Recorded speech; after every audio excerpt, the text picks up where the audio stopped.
Si Michael Vincent mula sa Metro Plus Hong Kong kasama na natin. Update lamang ho natin dito po sa nangyaring trahedya dyan po sa Taipo District. Kuya Mike, good morning. Morning, magandang gabi, magandang umaga po, Pilipinas. Ayan, Kuya Mike, so far isa lang naman, ano, yung kababayan nating nadali. That's true. So far, isa pa lang. At si Rodora, yung in-induced coma po siya in the past couple of days. Siya po ay inilipat na po sa regular ward at siya po ay nasa mabuting kalagayan na po. Ito yung critical. Yes. Wala nang missing? Wala nang missing tayong kababayan? Kasalukuyan po ang bine-verify na lang po, no? Is about 7 out of all the 80 plus na in-identify. At ang konsulado po ay puspusang ano po nila yan, ano, tinututukan ngayon. Nagkaroon po ng konting problema dyan dahil nga doon sa dalawang issue. Una, yung maaring sila po ay nakupkup na, no, nung kanilang mga kaibigan nung kasagsagan po nung nangyaring sunog sa Taipo. Or sila po ay nag-relocate na sa ibang distrito.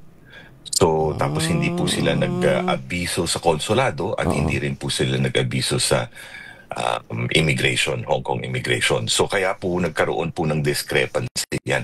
Kaya medyo natagalan po. At ang ating himpilan, ang Metro Plus ay nakipag-ugnayan po talaga at nakatutok sa ating konsulado sa pangunguna po ni Romulo Victor Israel Jr.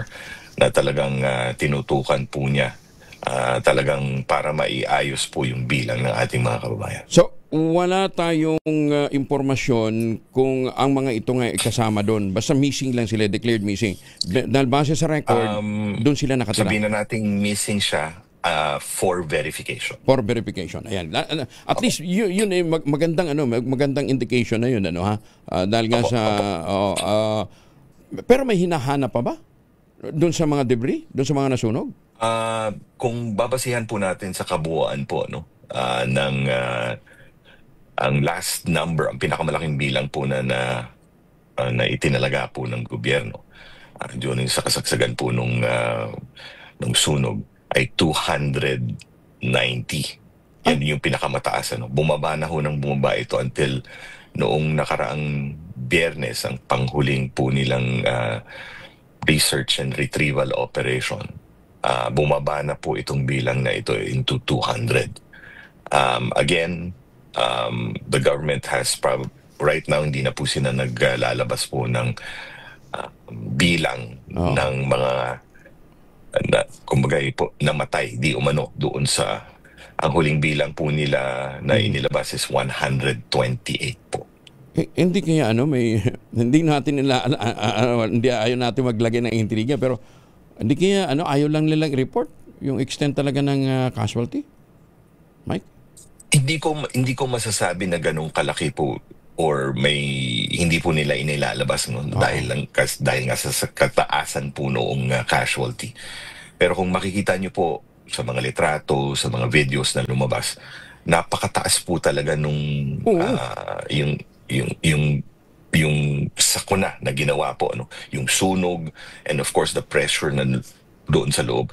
And in fact, there's a number of mga bodies pa rin na Angelo ngayon, ano? Roughly siguro may mga 6 na po pa rin ang hindi na-identify. Wow. Nahihirapan po talaga ang gobyerno po ng Hong Kong at yung mga kamag-anakan na kumbaga i-identify yung mga bangkay, no? Dahil nga sa sobrang talagang lapnos, sunog na sunog po yung mga katawan. Hindi, may DNA, so hindi pa sila na-identify through DNA? Through DNA, yun po, puspusan pa rin ginagawa po yun, ano? Pero kagaya ng ginagawa natin, there are certain procedures, officially procedures na ginagawa po dito sa Hong Kong. And may mga may mga tradition po kasi yung Chinese, no? Yung iba po talaga ayaw nilang ilagay yung kumbaga sa leksikin talaga ng gusto. Kagaya po noong mga counterparts po natin. May mga OFWs po tayo, may counterparts po yung mga Indonesians. Ang kaawa-awa po yung Indonesians, no, umabot po na siyam ang mga namatay po sa counterpart ng foreign domestic helpers sa Indonesians po. Na-identified. Paano kung nandun sa 60, meron pa palang hindi, Yes po. di ba? Kasi beyond recognition kamo eh. Di ba? Beyond recognition po, totoo po yun. So ang panalangin natin doon sa 60 na unidentified pa, sana nawala na doon yung kababayan nating missing. Yung nawala po nating kababayang missing, hindi na po siya missing. Natagpuan na po siya and she was confirmed dead na po, na namatay na po talaga siya. Wala Kasama na. niya po yung kanyang alaga na nakasama po niya. Dalawa po silang confirmed na patay na po. Ito yung bata, yung baby? Yes po. Namatay? Hindi po. Yung sa baby, yun po yung kay Rodora. Nasagip po yun. Kasama nasagip. po yung lola. No? So buhay. Pero yung isa po nating kababayan na may alaga pong 5-6 years old, yun po silang dalawa po ang namatay. Ang namatay. Okay. Pero yung nagsagip ng baby, na yun yung okay na, out of danger na? Okay na po. And in fact, kung may babanggit ko po, ang ating kagalang-galang na senadora, Amy Marcos, ay pumunta po dito para makadaupang palad na po si Rodora. Kahapon? Kahapon siya namatay? Kahapon po. Oh. Sir Mike, ang lumalabas dito sa mga balita, corruption din ang dahilan nung nangyaring sunog. Dahil daw po sa mga anomalya din sa construction program dyan. May kasalukuyan pong iniimbestigahan niya, no? Sa katunayan, sa araw po noong pangalawang araw po, no, ng kumbagay nag-aksyon na po ang gobyerno. Dalawa pong direktor ng kumpanyang nag-handle po noong renovation, kasi nire-renovate po siya, no. In the past 2 years na po ito, simula po nung 2024. Ang renovation cost po niya umaabot po ng 2.4 billion, ano. External renovation po ito, no. Ang sinasabi nga daw, yung paggamit po noong di umanong foam boards na inilakip po, no. Yun yung ginamit po nilang pantakip po doon sa mga bintana. Para safety daw di umano ng ano, pero yun po yung talagang lumiyab ng husto, no. Sinasabi rin nila yung mga netting po, yung netting din po nung buong building, masyado po siyang makapal. Kasi normally parang stockings po yung netting na yan. Yun din po yung nagpahadlang doon sa pagbomba po ng tubig papasok po nung mga buildings. Pati yung mga arkitekto din po,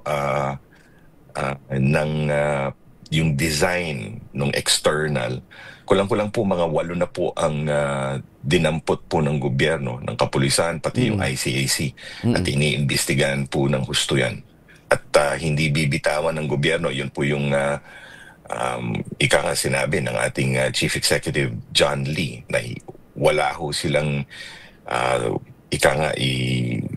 isasatabi sa investigasyon na gaganapin dito sa Taipo tragedy na ito. So, hindi nagkulang yung capacity ng fire department na rumisponde. Kasi sabi nila, tingnan nyo dito sa atin, ang daming high-rise, wala naman dito sa Pilipinas. Napakahina naman ang capability natin pagdating sa fire extinction, pagka may mga sunog, tingnan nyo, Hong Kong, masyadong advanced in technology. So, gumana naman pala, yun lang, masyadong naging mabilis dahil nga sa may nakabalot na foam sa building. Kaya naging mabilis yung pagkalat. Siguro, kailangan din po nating tingnan, no, geographically. Yung hangin. Kung saan po nakatayo po yung 8 gusaling yun. Ano? Geographically, nasa may Bay Area po siya. So, in the past 2.5 weeks po, tagtuyot po kami dito. Yung humidity bumabagsak po ng 25%, no? So, you have to consider that. Tapos, yung lakas po ng hangin, may nagkaroon po ng monsoon nung panahon na yon. Ang lakas po ng hangin, kaya ang dali po kumalat. Sa loob po ng 8 building, iisa lang po ang natira, yung sa bandang likuran. Oo. Lahat po yun, nakatumpok po yung 7. So it's a congruence of tawag dito, senaryo na talagang nagtitrigger ng ganong klaseng dilubyo. Oo, and in Mainit. fact, isa pa siguro na maidadagdag natin na Angelo, na noong kumbaga nag-umpisa po yung sunog, yung lahat po ng building, wala pong tumunog na fire alarm. At Dahil? isa lang pong building manager noong natirang building na siya po yung kumatok. Tumakbo ho siya dun sa kauna-unahang building na natumpok. Oh. At kinatok niya lahat ng mga tenants dun sa building na yun. Dahil hindi nga sila makapaniwala doon sa bilis ng pagkalat noong Ng apoy. ng sunog. Gusto rin natin ipaalam sa ating mga tagapakinig at nanonood po na yung mga gusaling yun, 80s pa ho yun, na itinayo. Kaya pala. So, pangalawa, Oo. tandaan din natin na 60% ng naninirahan sa loob po ng mga gusaling yun ay mga elderly na po. Wow. Aris TV, pahinggan nga ng video nitong sunog na ito. Sir Mike, liwanagin natin gumana naman ang sprinkler system. Yun lang smoke. Gumana po lahat po. Everything gumana po siya. Pero sa lakas po at sa bilis noong pagtumpok po ng ng apoy, talagang hindi niyo makokontrol ho yun. Yung bilang lang po ng mga bumbero na umakto para sa po na ito, itong trahedyang ito, umabot po ng between 700 to 900 members of the Fire Services Department. So imposible pong na hindi makokontrol po ito. Kaya lang ganun yung sitwasyon. Yun yung hindi nakitang picture na yung geographical location niya, malakas ang hangin, tapos tinamaan ng matinding tagtuyot nung mga nagdaang several days. So nandun lahat, kompletos Ricardos. Kakalungkot naman itong development na ito. Pero ang sabi mo, Mike, isa sa mabilis na responde ng gobyerno at ng private sector, naglikom na ng pondo para matulungan ng mga biktima? Araw mismo noong pagtumpok po nitong sunog na ito, naglabas na po ang Hong Kong government ng relief fund na kulang-kulang 2.1 billion pesos. Okay, so yun yung seed fund na pinagmula. Yung seed fund na ito, hindi po kasama dito yung pag-ayos po ng gusali, kung ano man yung desisyon nila. Ito ay para sa mga tao lamang. Yung bilang na ito ay tumaas na po ng kulang-kulang 10 billion pesos. Tinapatan po ito ng private sector. Yung isang donor pa lamang, yung Lee Ka-shing Foundation, naglabas na po sila ng 6.4 billion pesos. At tuloy-tuloy pa rin po ang pagpasok noong relief na ito. In fact, 1,900 ang affected. Sa burial pa lang, maglalabas na po ang gobyerno ng 200,000 Hong Kong dollars. At simula po ngayong araw na ito, lahat po ng household na 1,900 households na apektado po. Yung mga pamilya ay tatanggap ng 50,000 Hong Kong dollars simula po sa araw na ito. Wala pong refund po yun. Manggagaling po yan doon sa relief fund na pinangunahan po ng gobyerno ng Hong Kong kasama po ang private sector. And that will include yung mga kababayan nating naapektuhan? Kasama po yung mga kababayan po natin dito. Okay. In fact, na-relocate na po, ang natitira na lang po na bilang sa mga shelters, maliit na lang pong bilang yan. Lahat po sila na-relocate na po sa mga temporary housing na kumagay pinili na po ng gobyerno para maumpisahan muli nila yung kanilang normal na buhay. Galing Mantakin mo, days after na sunog, na-relocate na kaagad sila. Ibig sabihin may may mga available units na nag-iintay, Sir Mike. Hindi lang available units, may mga hotels at saka youth hostels, mga pribadong kumpanya ang nag-offer na po na gamitin ng gobyerno yung facilities nila pansamantala, no, dito sa sitwasyon na ito. Gusto ko rin pong i-identify, no, yung kagandahang loob ng mga employers, walang connection doon sa mga kababayan natin at ibang foreign domestic helpers na nakita nila na hindi inabandona nitong mga kababayan natin at yung mga Indonesians at iba pang foreign domestic helpers, yung kanilang mga amo, no, sa kasagsagan po ng sunog. May mga iba, isang beses dyan sa Jollibee type po, nakaupo lahat ng ating mga kababayan. May mga employers na nag-ambag po ng lycee, isa-isa, no? Para sa mga doon sa mga kababayan po natin. These are yung kagandahan loob na ipinakita nitong mga helpers. And in fact, naglalabas po ng samot-saring mga articles na po sa Facebook at sa iba pang social media kung saan itinataas ang pagtingin ng mga Hong Kong people ang mga foreign domestic helpers.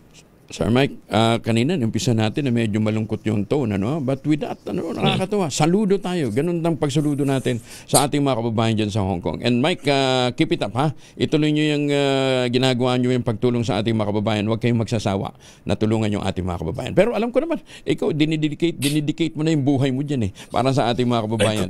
Ayan. Sir Mike, saludo kami. And again, thank you for joining us this morning. Salamat. Maraming salamat. Si Michael Vincent mula po sa Metro Plus Hong Kong. Magan